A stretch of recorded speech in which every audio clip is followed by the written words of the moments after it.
UK theme parks have a lot that they need to change and fix, because as good as some of our roller coasters and rides are, and as fun as it is to go to one of these theme parks for a day, there's a lot of things that they just haven't got quite right. And when you visit these amazing theme parks around the world, whether they be family owned or owned by a huge company, you definitely do realise how much UK theme parks need to improve, whether it be food offerings, operations on those rides, opening times of the entire park, or even down to the staffing, events, and even just the theming. It would be really good to see our UK parks thinking about these things more in the future, which is why today, along with your guys' help, I'm going to be listing off the things that I think UK theme parks need to fix. So be sure to watch till the end so you can see my opinion and yours, and be sure to subscribe to the channel if you haven't already. We're on the run to 150,000 subscribers now, so any help towards that goal would be massively appreciated. But first of all, let me just quickly take you through the basis of this video, because my intentions with this video are not just to rip into all these UK theme parks. They're so bad. No, because I really do love and enjoy our theme parks here in the UK. It's more just to talk about what we would love to see as people who visit these parks often, to make them even better and rival these amazing European and American parks. And yes, some of these things I'm going to talk about won't be realistic because of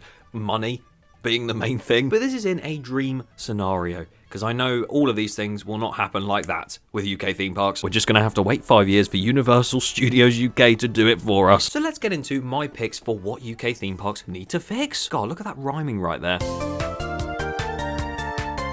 A big thing for me and many of you guys when I asked on my Instagram story, so many of you agreed with me, we need to see more events and roaming actors as well at these bigger parks. Because a few years ago, the top running parks like Alton Towers and Thorpe Park had these Oktoberfest events, Mardi Gras, even park vibes. And even if some of them were only on for a week or two, it was just really nice to have a different vibe and a different reason to go back to these parks and see these events. And the roaming actors that come with it, and just the roaming actors around the parks in general, really do make trips even more special. And it's such a shame that we don't really get any of that in the UK anymore. And like I said, I'm not the only one to think this. Bringing back entertainment gives the parks a whole other atmosphere. Bring back more events, Oktoberfest, Mardi Gras, or have new ones to bring people in. See, everyone agrees. More fun events and better food as well.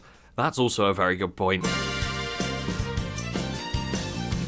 I don't think there is at least 5 food venues at UK theme parks that are actually really good value for money and really good quality of food. There are various fast food and restaurant offerings at parks in the UK that are really, really nice, but the vast majority are just really overpriced for not great quality. And sure, this could be one of those things where financially they can't afford to run these food places, so they have to charge that much. No. Surely it doesn't cost £15 for some chips, chicken and a drink. I'm looking at you, Arrowmark. Just look at the likes of Loki's outside Valhalla at Blackpool Pleasure Beach. That place has some amazing food, and as much as it's not always open, that quality would be great to see across the board at all of these places. And once again, everyone agrees. Increase the quality of food and drink and reduce the price. Food, drink prices and offering food prices. Don't complain about money when you're charging £15 for hot dogs.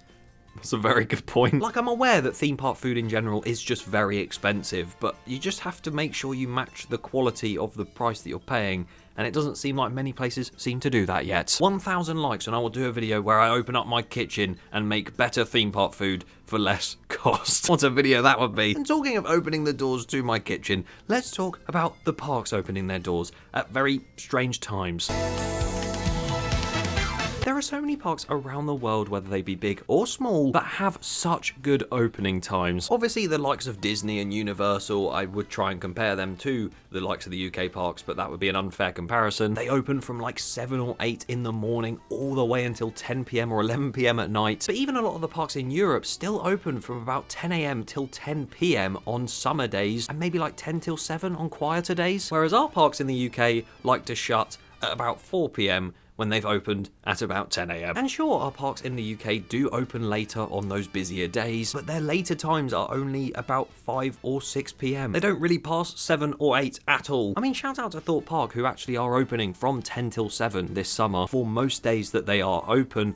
I'd just love to see more parks follow that and go even later if they could. It would just be really nice to not have to wait till it's cold and miserable in autumn to actually ride some rides later in the night, which is why I appreciate stuff like Alton After Dark and things like that, but we just don't see it enough, in my opinion, and in many of your guys' opinions. Opening hours, operating hours, brackets too short, opening hours in the summer, not longer, just later. See, even that's a good idea. Maybe open these parks at a later time, maybe at midday, and then run them to 10 p.m, not to 10 p.m like that, like actual to 10 p.m. It'd just be really nice to see them open longer daily, and it'd be nice to see them open longer in the year as well. And to be fair, out of all of them, I think this one is probably the one we're closest to getting to with most of our UK theme parks. You see all these theme parks around Europe that are similar size to our UK parks, literally opening and not closing the entire year. And yes, that would be really good to see in the UK, but there is a month called January that I do think might be a little bit too cold to operate in. But the likes of Chessington, World of Adventures and Drayton Manor, they've actually gone and opened loads of their roller coasters and rides over the past Christmas and ran them all the way up until the start of January, which is where it then became too cold to open them. So that's why they stopped. But wouldn't it just be amazing to be able to ride the likes of Nemesis Reborn and Toxicator at Alton Towers in the winter months? Or even if they had the whole of Thorpe Park open during the month of February or something, I don't know. That would just be great to see. And yes, the climate is very cold and very rainy, so sometimes these rides cannot operate in those conditions. Why not try and future-proof these parks for those conditions? Now this one is sort of already happening once again, with the likes of Chessington's brand new Minecraft land and the potential still going on, maybe, Project Horizon at Alton Towers.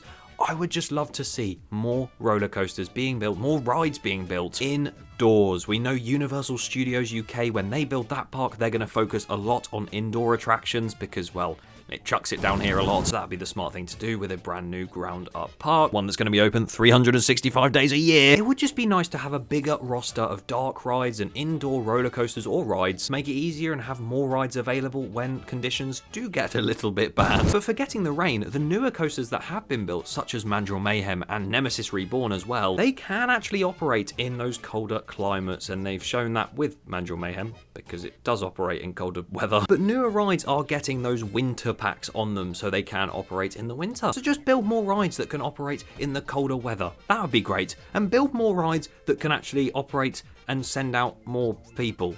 Because my god, some of our queue lines are very slow. Yes, the main one that I think everyone, when I asked on Instagram, was saying operations at these UK theme parks. They're not the best. Obviously, the staff do an amazing job themselves. You've got the likes of Hyperia, which has a very low rider per hour throughput, cranking out trains before the last ones hit the brake run. It's just there's two parts to operations. There's the actual operations part and building the roller coasters to actually have a good capacity to help the operations. Because as much as they are weatherproof, the two new coasters in Project Horizon and the Minecraft one at Chessington, if they are both Intamin multi-dimension coasters, they will not have the most amazing throughput of all time. You have the likes of Mandrill Mayhem once again that was built recently with only one train, and even the likes of the big one at Blackpool Pleasure Beach, which now barely ever runs more than one train. Well, the same could be said for lots of rides at that park. They just need to build more rides with the intention of having many trains and actually having good capacity, so they can get more people on and get that queue moving faster. Obviously something like Hagrid's at Universal having like 12 trains or something stupid, that's just ridiculous. But when building rides in the UK, they just need to take that sort of Wicker Man approach, you know, the 3 trains, that's good enough, and they quickly get them out. The ride is of a good length, but not too short, which is another thing people keep talking about. And yeah, that queue for the Wicker Man anyway doesn't stay stagnant, and I think Wicker Man is a good one to go off when talking about our next topic. Theming at these parks. Now this is a big one, not that that one has any theming.